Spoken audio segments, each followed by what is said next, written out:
Une question a été posée par un journaliste au ministre malien Abdoulaye Diop, à savoir: la CEDEAO vient d'annoncer la levée des sanctions contre le Mali, mais également contre le Niger et la Guinée. Comment évaluez-vous cette démarche de la CEDEAO? Peut-on affirmer que par cette démarche la CEDEAO reconnaît l'échec de la politique de sanctions et comptez-vous faire un retour au sein de cette organisation? Je vous invite à suivre sa réponse dans cette vidéo qui nous laisse croire que c'est fini définitivement entre les pays de l'AES et la CEDEAO. Allons-y. Je ne veux pas commenter une décision qui a été prise par une organisation à laquelle le Mali n'appartient pas.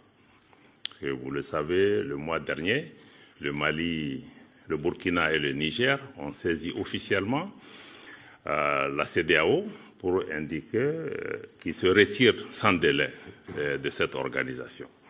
Cette décision a été prise sur la base d'un certain nombre de constats. Parce que je rappelle que le Mali est pays fondateur de cette organisation, mais nous avons vu que progressivement, cette organisation est devenue un instrument entre les mains de certaines puissances qui cherchent à créer le désordre dans notre région et qui cherchent à utiliser nos institutions pour pouvoir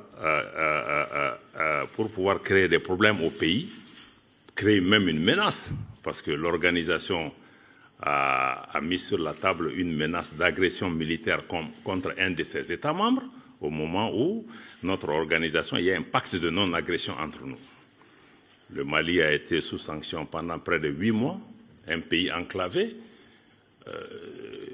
dont la population a été meurtrie. Nos institutions bancaires ont été utilisées, nos fonds ont été confisqués au niveau de ces banques. Le Niger a vécu la même situation. Le Mali s'est élevé contre le fait que nos institutions deviennent des armes contre nous-mêmes, nos populations et constituent une menace. Et par rapport à cela, nous n'allons pas continuer juste à dénoncer.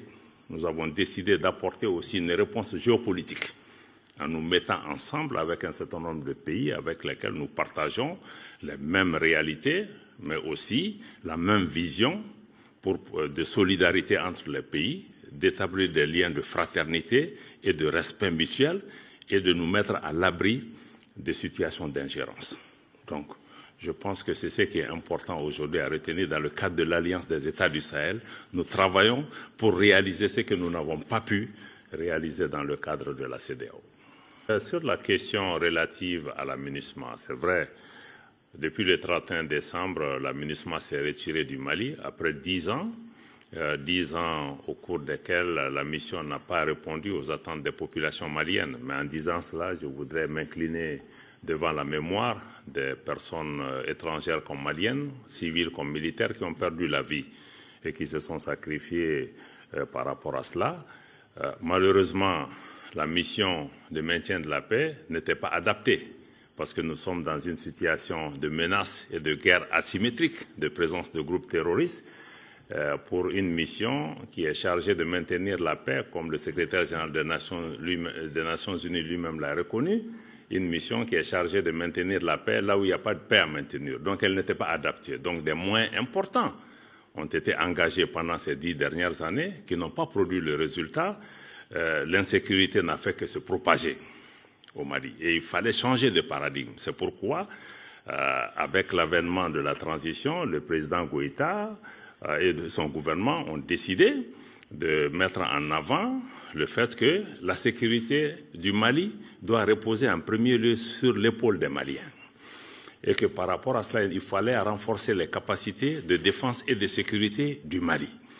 Et en termes de formation, en termes d'acquisition d'équipements et des moyens importants, c'est pourquoi c'est important de signaler ici que c'est dans ce cadre que la coopération avec la Russie a été redynamisée et renforcée pour pouvoir apporter au Mali, qui n'avait même pas accès, malgré qu'on ait l'argent, mais beaucoup de partenaires refusaient carrément de nous vendre ces équipements. Donc, les capacités de défense ont été renforcées pour pouvoir répondre à cela. Et les résultats sont là. Parce qu'aujourd'hui, comme je l'ai indiqué, dans le cadre du processus de retrait de la MINUSMA, l'État malien a pris le contrôle de toutes les emprises qui étaient celles de la MINUSMA, mais aussi par emprise, il y a des localités qui n'étaient pas sous le contrôle de l'État malien. Et avec les capacités qui ont été acquises, l'État malien est aujourd'hui présent sur tout le territoire national. C'est qu'on n'a pas pu faire au cours des 10 dernières années. Maintenant, le défi, c'est de travailler à la paix et à la réconciliation entre Maliens, en ayant conscience que la seule réponse militaire n'apportera pas la solution, mais elle est nécessaire, elle est indispensable. Donc, je pense que ça, c'est vraiment un pas important qu'il faut saluer. Aujourd'hui, l'armée est en capacité, elle est en train de défendre son territoire, mais elle est aussi en train d'engager une coopération sécuritaire avec des pays voisins comme le Burkina et le Niger pour circonscrire cette menace. En termes de perspective, je pense qu'il faut continuer à renforcer cette coopération militaire avec la Russie, mais aussi avec beaucoup d'autres partenaires, comme la Chine, la Turquie et d'autres, qui travaillent avec nous et qui sont désireux de renforcer cette coopération sur le plan militaire. Et il y a aussi la formation. Nous saluons le fait que la Russie accepte aussi de recevoir beaucoup de nos militaires en formation ici. Mais à côté de cette coopération militaire, notre désir aussi, c'est de diversifier la coopération et aller vers une coopération économique et commerciale dans tous les secteurs, ce qui nous permettra de pouvoir travailler dans la durée pour avoir une relation, comme il l'a dit. Le volet sécuritaire est très en avance, mais comment élever la coopération économique et commerciale à la hauteur de ces bonnes relations sur le plan sécuritaire et sur le plan politique. Je vous remercie. Spasiba. Spasiba. Merci. Merci.